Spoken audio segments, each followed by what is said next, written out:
Hello guys and welcome to another video, and today we got the Fanatec CSL Loadcell pedals here, and we also got the Fanatec V3s that I'm usually using when I'm sim racing. I bought these a couple of months ago just to test them out and see if it's actually worth upgrading to V3s or just staying on the Loadcells. So it's kind of debatable, is this actually worth the upgrade? Because the CSL Loadcells are starting for $199 US or euros, while the Fanatec V3s are going for $399, so that's double the cost of these ones.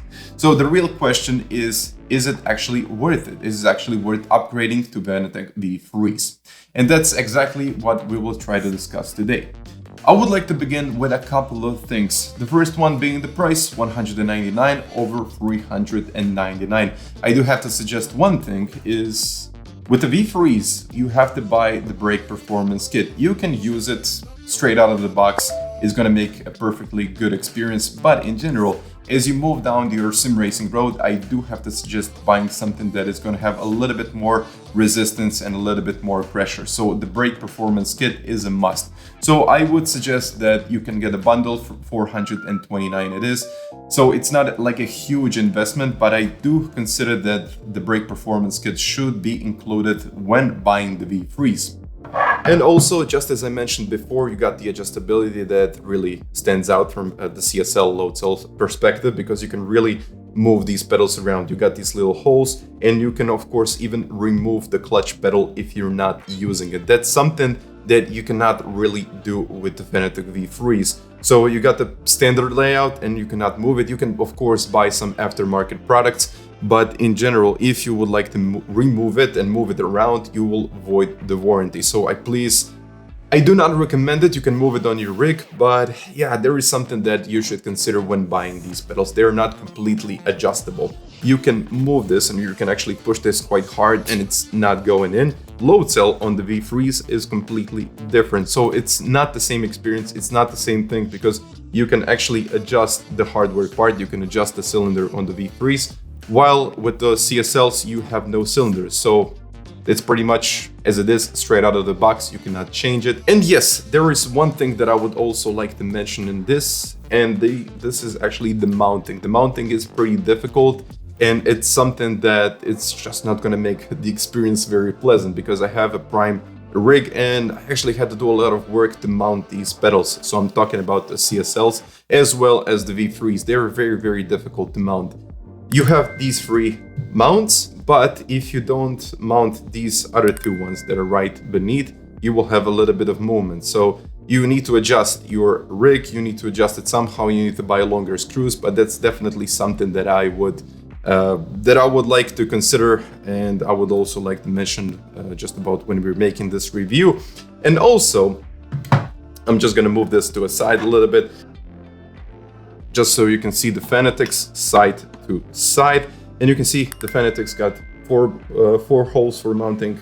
These are the two ones. And of course, I think the worst part of these pedal sets is the connection. So we got the gas, brakes, and the clutch. So if for some reason you forget to plug in your USB, or you just forget to plug in something, it's going to be very hard to mount it later. It's going to be very hard to reach that spot, because it's almost impossible to reach. You can eventually see that these are the holes that you need to reach. And when you mount these pedals, it's impossible to reach this. So same goes with this one. So they're kind of located at not very reachable spot. I mean, you can of course reach it, but it's not easy. It's definitely something that I should point out, and it's definitely worth something that, seems to be a problem for me, or it's going to be a problem for you if you decide to buy these ones. And of course, you got all of the links down below, and I really don't see the reason why they haven't put it somewhere around here, or just to the side, or somewhere else on the front, on the back, and I don't know. But yeah, that's something that I just wanted to mention. And of course, you got the Loadcells. They're actually really stiff. They do not move that easily. But the difference is, once again, I'm gonna point it out, the Loadcell cannot be adjusted with the CSLs, but with the V3s it can be adjusted, and you can move this cylinder around. And yeah, the gas pedal, kind of different. I would say that the feeling is a little bit different with the CSLs than with the V3s. I think the V3s have, let's say it's a little bit better experience. You get a little bit more feel. It's not as, I would say, the CSLs are not as precise as the V3s, and of course there is a good reason behind it. They are worth twice as much. And the clutch, I haven't really been using the clutch, and this was actually the brake pedal. You can see the foam inside here, so I can just easily remove this pedal because I'm almost never using the clutch. And just to even mention something like that for the V3s, I never really used these pedals that much. So what was the real question? The real question is it worth it? Is it worth the upgrade? Well, what else would you like to highlight? And I would like to highlight the learning curve that I had with these pedals. So this is actually my second set of V3s. My first one broke down, and it's one of those things that, you know, when you're using a product for such a long time, eventually it will break. And I made so many adjustments on those pedals, and they didn't really look that great, to be honest, in the end. And then there were so many things that I had to change later on. And of course, with these pedals, I only had a couple of days. Actually, they were sitting on my shelf for a couple of months already. And the thing that I wanted to highlight is that I actually had an easier time finding 25, 50, 75% of braking with the CSLs than I had with the Fanatec V3s. In the end, I think it took me a couple of months to get used to them, because the load cell is very specific. If you're not used to the load cell, it's gonna be a lot different than you think, and it's definitely gonna make your experience a lot different than you already think before you buy these pedals. Because if you never drove the load cell pedals, they are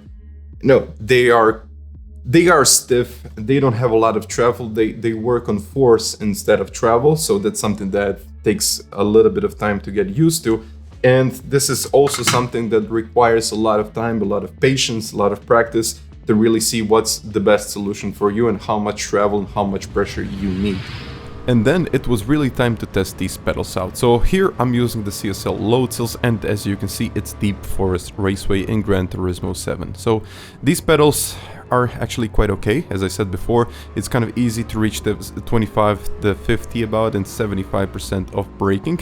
And that's exactly what I tried to do here. So, you know, I actually used this track because I was quite consistent with it, and I was running this track for the whole week. And even before this test, I did like a couple of hours just preparing myself for using these pedals. And eventually I found out that they were actually, as I said before, good at 25, 50 and 75, but in some of the turns I couldn't quite feel the accelerator pedal. So that was something that I was missing out, and especially in some of the heavier braking zones my foot was slipping out. But I just kind of tried to work it out, and it was okay. So I did the 10 laps and they were quite consistent. I mean, I have to say that I think I did a really good job with consistency. As you can probably tell, I did very stable lap times and didn't do many mistakes around the track. And in general, the only thing that I could have pointed out is the slippery brake pedal. Apart from that, the pedals actually felt really nice. So the most important part was the consistency. I really wanted to feel that consistency, and on average I was doing a 24.859 while my median lap was a 24.857. So it's definitely easy to say that these pedals were quite consistent. And so I transferred myself once again back to my Clubsport V3s, as I'm usually using when I'm driving. And I have been using these for a couple of years now, and I do have a lot of experience with them. So this is, as I probably said it already, this is my second set of V3s. I already changed one set because I'm driving a lot, let's be honest. I'm driving each day and every day for a couple of hours. Sometimes I give it a day or two break, but in general I'm driving a lot. So yeah, that's exactly how these pedals are supposed to perform. They are quite rigid, they are quite stable, and I haven't really had any problems with the pedal set whatsoever. So probably in some of the turns you can quite feel the understeer because it's difficult to really see that 20 to 25%, and modulating the brakes, it's kind of difficult at that point. So even reaching about anything that is more than 75 to 80% can be difficult to reach, but also that requires a lot of time, a lot of patience, a lot of practice. So there is definitely a lot of skill involved into this, so I cannot blame it all on the pedals. I can probably blame it a little bit more on myself rather than the pedals. And the lap times were quite consistent once again at 24.745 versus the median lap that was at 24.779. So not a lot of difference. So I just wanted to exclude all of the mistakes that I did and only count the best 5 results. And you can see that the results are pretty similar, but they are not the same.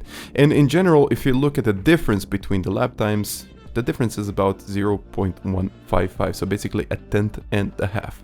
And if we look at the average difference, it was just about over a tenth. So in general, not a huge difference.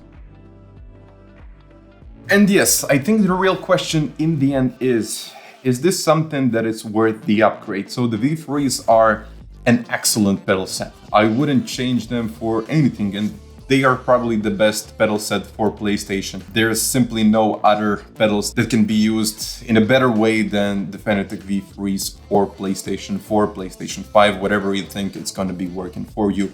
On the other hand, I had a very good time with the CSL Loadcell pedals, and they actually provided me with a lot of feedback. They were not as precise, but they were precise enough to give me a really good result. So they really provide such a strong connection that it's impossible with pedals like the G29 pedals or any kind of pedals like that. So the load cell is a load cell. It will always be a load cell. It will always take a little bit of time to get used to them.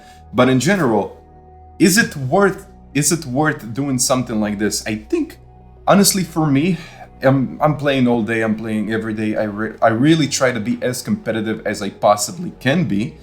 And just because of that reason, I really need the pedals that are gonna allow me something like that. So if I was on a G29 pedals, I would probably never achieve something like that. And when I was testing these CSL pedals, they actually gave me a good feeling. It was a pretty good experience with these pedals, and in general, I would suggest them. So if you're on a budget, let's say on a budget, because these are 199, they are not cheap. They are definitely something that you really need to think about twice when you're buying them.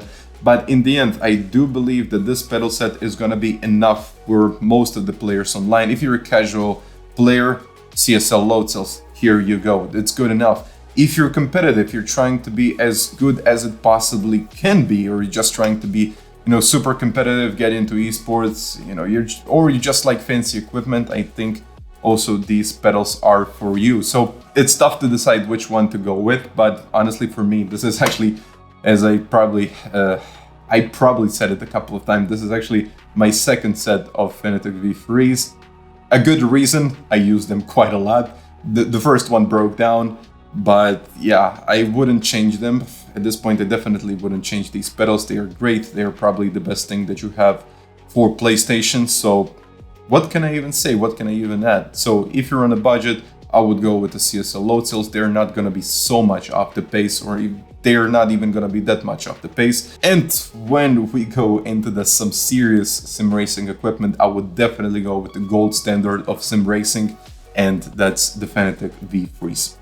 So guys, I really hope that you enjoyed in this video. So please let me know down in the comments what do you think about this one, or maybe I should cover something like a little bit more into detail. So please let me know what do you think about it, or I should probably highlight something else. So guys, once again, thank you very much for watching this video, and until the next time, bye.